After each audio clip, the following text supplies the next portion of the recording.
Dalam Bapa dan Putra dan Roh Kudus. Amin. Allah Bapa di surga, bantu kami untuk terbuka terhadap realitas yang selalu tidak sesuai dengan kebaikan, kebenaran, kejujuran yang kami lakukan. Ada banyak tantangan, ada banyak godaan, ada banyak serangan ketika kami berbuat baik. Tidak banyak orang juga menerima ketika kami berbuat baik. Ada tantangan, ada musuh, ada lawan.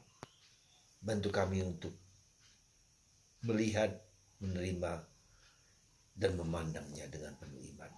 Terpujilah namamu kini dan sepanjang segala masa. Amin.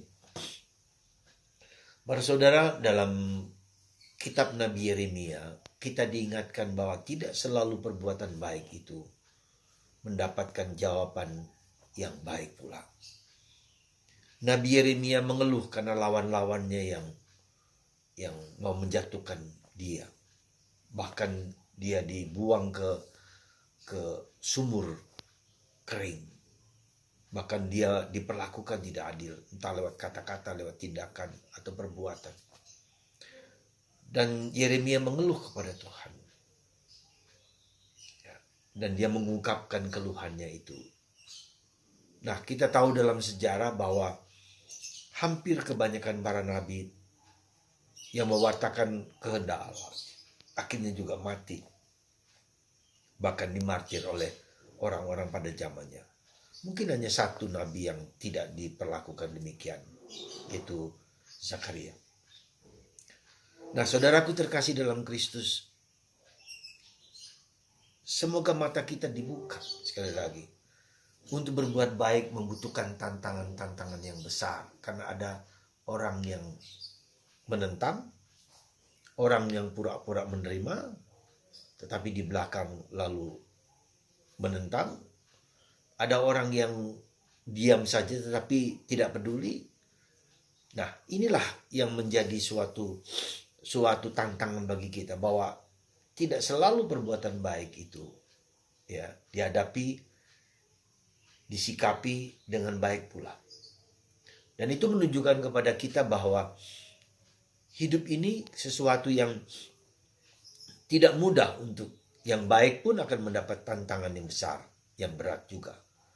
Nah, karena itulah saudaraku terkasih, Yesus hari ini menunjukkan kepada kita nubuatan akan nasibnya yang mengerikan. Nasibnya yang akan diperlakukan dengan kejam. Dan Yesus menubuatkan hal itu. Bahkan orang asing, yaitu orang Romawi, dipakai oleh orang jahat itu untuk melegitimasi dari perbuatan mereka semua.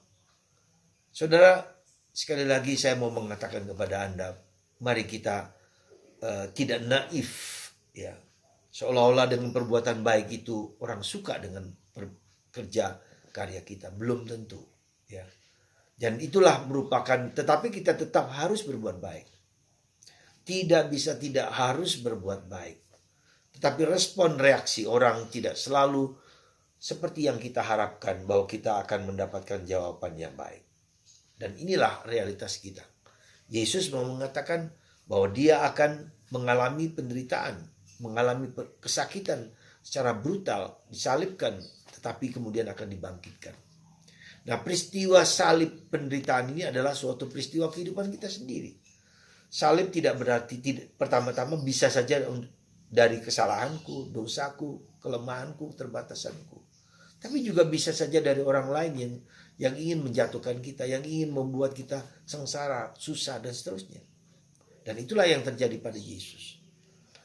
Dan Yesus mengatakan bahkan ketika para muridnya pun diberitahu tentang penderitaan Yesus, mereka juga tidak mengerti. Tidak faham bahwa apa yang dilakukan oleh kita manusia yang pada mulanya baik, belum tentu menjadi baik direspon oleh orang lain. Maka kita perlu juga menyadari akibat hal-hal yang seperti ini. Tetap berbuat baik, selalu berbuat baik.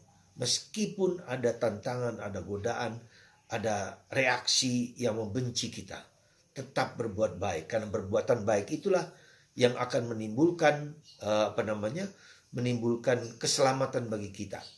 Dan kita lihat para nabi dan kita lihat Yesus juga mendapatkan perlakuan yang mengerikan itu. Tetapi akibatnya banyak orang diselamatkan.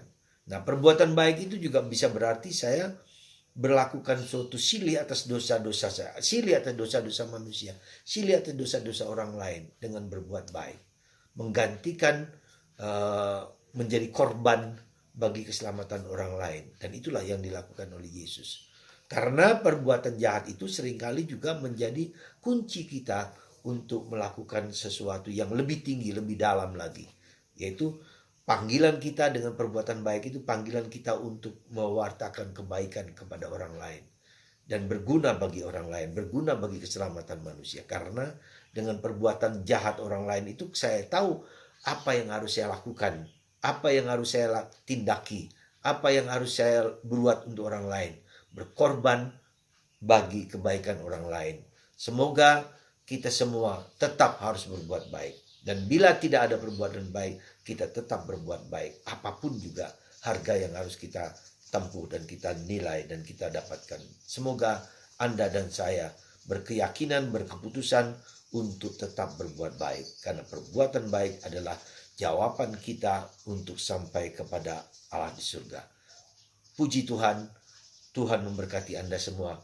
Semoga berkat Tuhan melimpah dalam diri Anda masing-masing sehingga tetap teguh berbuat baik. Bapa, Putra, dan Roh Kudus. Amin.